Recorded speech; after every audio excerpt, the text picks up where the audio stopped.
Estamos viendo TV Perú Mundo.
Nos vamos con el tema de Ucrania, las 7 economías más poderosas del mundo. Hablamos del G7, ha amenazado a Rusia con más sanciones si es que no pone punto final a la crisis en Ucrania. A Vladimir Putin parece no interesarle su separación del grupo de los más poderosos del mundo, que discuten diversos temas globales, pero que tienen como eje central la crisis en Ucrania. Con la mordacidad que lo caracteriza, el presidente ruso respondió así a la pregunta de un periodista.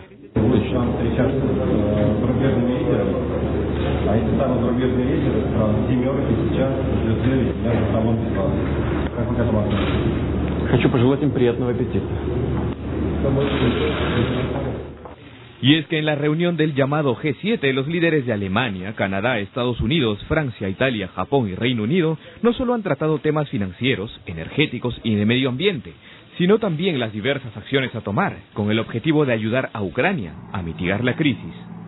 En su comunicado final, el grupo ha pedido a Rusia mediar para bajar las tensiones en el oriente de Ucrania y cooperar con el presidente electo de ese país, Petro Poroshenko. Para hacerlo, deberán detener el flujo de armas y militantes a través de la frontera, así como el retiro de las tropas de esta zona que separa Rusia de Ucrania.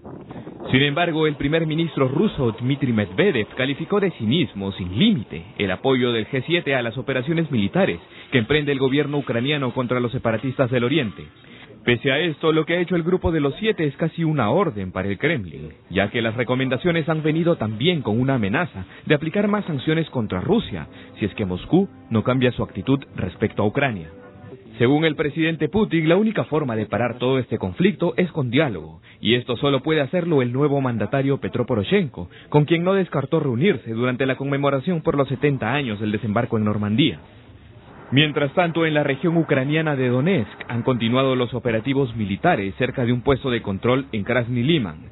Esto responde a la orden que dio Poroshenko de reanudar la ofensiva antiterrorista en las zonas separatistas, días después de haber sido elegido presidente. Muy bien, y el plazo que han dado a Rusia es de un mes para que ponga fin a eso y busque una solución. Si no, va a haber sanciones. Están hablando pues de sanciones que realmente afectarían su economía. Simplemente es algo, no sé, pues te amenazo y no hago nada. ¿Cómo ves la situación? Es que las sanciones, pese a no ser, digamos, de gran calado, no solo tienen un efecto directo sobre la economía del país sancionado, sino tienen un efecto directo a través de cómo influyen en las expectativas de los inversionistas privados, que también están retirando sus capitales de Rusia. Entonces habría que darse cuenta de que a Rusia no le ha salido bien la jugada en el plano económico. Ya. El Fondo Monetario estimaba que el año pasado, que el crecimiento de la economía rusa este año iba a ser de 2%. Ahora el fondo estima que va a ser de 0, o sea, no va a haber crecimiento, y Standard & Poor's estima que va a ser de -1. O sea, habría caído en 2 o hasta 3 puntos la estimación de crecimiento de la economía rusa, y es muy difícil pensar en otro factor que no sea las sanciones y su efecto sobre la inversión privada como explicación de eso. Entonces Rusia está pagando un precio relativamente alto. La ventaja que tiene Rusia es que el G7 ha demostrado que no está unido en torno a qué hacer respecto a Rusia, porque mientras Francia alega que está a favor de las sanciones, le está vendiendo armamento a Rusia simultáneamente y Estados Unidos se lo saca en cara. Y a su vez Francia le dice a Estados Unidos, pero eso no es parte de las sanciones no implicaban dejar de venderle armas a Rusia. El tema es que el G7 no está unido Pero ese mínimo común denominador que se han alcanzado está afectando a la economía rusa, y además con un mensaje que tiene algo de cierto, porque está bien, incluso asumamos que no es el gobierno ruso el que está enviando tropas y armamento a los insurgentes del este de Ucrania, pero claramente hay ciudadanos rusos en el este de Ucrania, hay armamento ruso en el este de Ucrania, y todo parece indicar que entran a través de la frontera con Rusia. Entonces, cuando menos controla tu frontera, impide que eso siga ocurriendo. Ya, pero en ese tema, ¿qué puede hacer Rusia realmente? ¿Realmente puede ayudar a solucionar este tema o hay mucha expectativa? Yo creo que Rusia no va a escalar más la crisis, ¿ya? Y que no es casual que Putin alegue que podría encontrarse con Poroshenko en Francia, que ha sido invitado exprofeso por el presidente Hollande. O sea, sí o sí, para que coincidan en París simultáneamente Putin y Poroshenko. Obama no tiene programada una reunión con Putin, pero presumo que si Putin se reúne con Poroshenko, eso abriría la puerta a una reunión con Obama. Yo tengo la impresión, por algunas declaraciones rusas y por las circunstancias que rodean a este posible encuentro, de que Putin está buscando ahora sí una salida negociada, que ahora sí lo está diciendo en serio, digamos. Vamos a ver qué ocurre mañana en el día D también para Ucrania. Muy bien, un día después de confirmada la reelección de Bashar al-Assad en Siria, el gobierno ruso señaló que los comicios de ese país fueron justos, libres y transparentes. Las elecciones en Siria han sido un ejemplo de democracia para todo el mundo, ha dicho el primer ministro Wael al-Halki. El pueblo sirio ha pasado su prueba democrática con distinción. Ellos han dado un ejemplo de democracia en sus mejores formas, un ejemplo para el resto del mundo, dada la transparencia e integridad del proceso electoral. Una reacción que no sorprende, ya que el ganador de esta elección ha sido nuevamente el presidente Bashar al-Assad, quien gobernará por 7 años más. En Damasco, conocido el resultado, cientos de personas, simpatizantes del reelecto al-Assad, salieron a celebrar a las calles, aunque en el noroeste del país, específicamente en Idlib, los rebeldes opositores dijeron que este resultado era producto de un fraude. Incluso si al-Assad tiene éxito durante su mandato como presidente, no vamos a dejar a Siria bajo su control, porque Siria le pertenece al pueblo, a nosotros, no a él. Las elecciones del tirano Bashar al-Assad son falsas. Todos sabemos que fueron una farsa. Por desgracia, en las áreas bajo su control, muchos fueron obligados a votar.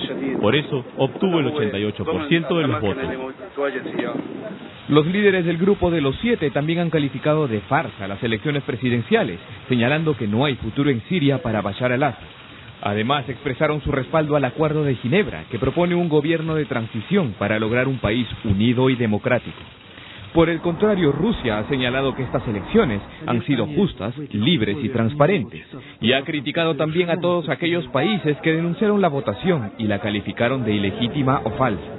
Mientras esto sucede en Oriente Medio, la jefa de la Misión Conjunta para Siria de Naciones Unidas y la Organización para la Prohibición de Armas Químicas, OPAC, señaló que el gobierno de Bashar al-Assad no cumplirá con el plazo fijado para la destrucción completa de su arsenal tóxico. No obstante, dijo que en los últimos 9 meses se logró un progreso significativo respecto a la salida de este tipo de armas. Muy bien, cambiando de tema, un nuevo ataque de supuestos milicianos de Al-Qaeda en un puesto de control de la provincia de Shawa, al sur de Yemen, cobró la vida de al menos 20 militares. Según fuentes gubernamentales, los soldados se encontraban durmiendo cuando fueron sorprendidos por los milicianos, quienes con ametralladoras lograron reducirlos.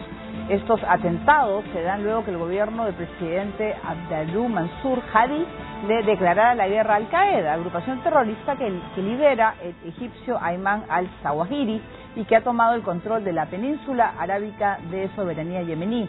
Yemen afronta desde el 2011 uno de los procesos de inestabilidad política más difíciles de su historia y debe luchar contra el deseo separatista de los pobladores del sur y las revueltas de otras milicias tribales como los chiíes que controlan el norte.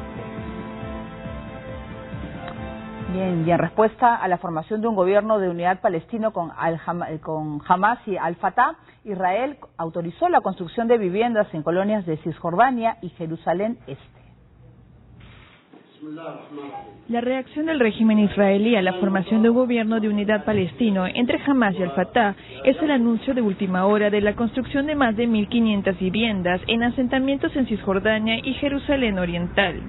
Aunque no se sabe con exactitud dónde, los medios israelíes aseguran que las nuevas casas serán edificadas en 7 lugares de la ocupada Cisjordania, algunas de ellas en zonas que Israel se anexó de Jerusalén después de la guerra de 1967. La decisión de última hora del Estado judío es parte de la preocupación que expresa por lo que puede suceder ahora con el nuevo régimen de unidad palestino, que ellos mismos han considerado como un gobierno terrorista que ya cuenta con la aprobación de la Unión Europea. Tras este anuncio, precisamente el bloque europeo se declaró profundamente decepcionado por la autorización de la construcción de estas viviendas en las colonias y pidió revertir la decisión y concentrar los esfuerzos hacia el pronto reanudamiento de las negociaciones de paz suspendidas en el mes de abril. Muy bien, para muchos pues es una provocación y bueno, poco contribuye a los deseos de llegar a una paz. Yo con esto no creo, ¿no? Bueno, pero digamos Israel viene construyendo asentamientos desde hace 45 años más o menos, desde que empezó la ocupación de los territorios que por eso se conocen como ocupados, así que francamente no es algo que hagan los palestinos lo que induce esta decisión, porque lo han venido haciendo, repito, casi medio siglo, claro. En segundo lugar, hagan lo que hagan los palestinos, eso no puede ser la justificación para hacer algo que a su vez es ilegal bajo el derecho internacional. O sea, que los asentamientos son ilegales es algo que dice la Corte Internacional de Justicia con sede en La Haya y las resoluciones del Consejo de Seguridad de la ONU. O sea, tú no puedes decir, en represalia por una acción de la otra parte, yo hago algo que viola el derecho internacional. Y en tercer lugar, el gobierno de unidad palestino es un gobierno con el que interactúa incluso Estados Unidos, el principal aliado mundial de Israel, que no lo considera un gobierno terrorista. Entonces, digamos, porque además no hay presencia de militantes de Hamas, son técnicos independientes, los que tienen filiación política son más bien cercanos al Fatah. Entonces, digamos que no es una consecuencia de lo que hicieron los palestinos, es algo que muy probablemente Israel hubiera hecho de cualquier manera. Muy bien, ahora nos vamos a Nigeria. Boko Haram ha matado a 200 personas en 3 ataques efectuados en el norte de su país. La secta islamista asesinó a más de 2.000 personas en lo que va del año. Extremistas de Boko Haram asesinaron a 200 civiles en 3 comunidades del noreste de Nigeria. Boko Haram, que pretende el establecimiento de un Estado islámico en el país, ocupó aldeas donde ha matado y aterrorizado a civiles y dirigentes políticos en lo que constituye el regreso de los combatientes islámicos después de una ofensiva militar. La cifra de muertos en los ataques figura entre las más elevadas. A causa de la insurgencia que ha durado 5 años, miles de personas perdieron la vida, más de 2.000 en lo que va del año, y unos 750.000 nigerianos fueron desplazados por el conflicto. El ejército de Nigeria insiste en el envío de grandes números de efectivos, así como el estado de emergencia, que duró un año en 3 comunidades, obligando a huir a los extremistas. Mediante el estado de emergencia, el ejército puede detener sospechosos, asumir el control de edificios y cerrar cualquier área.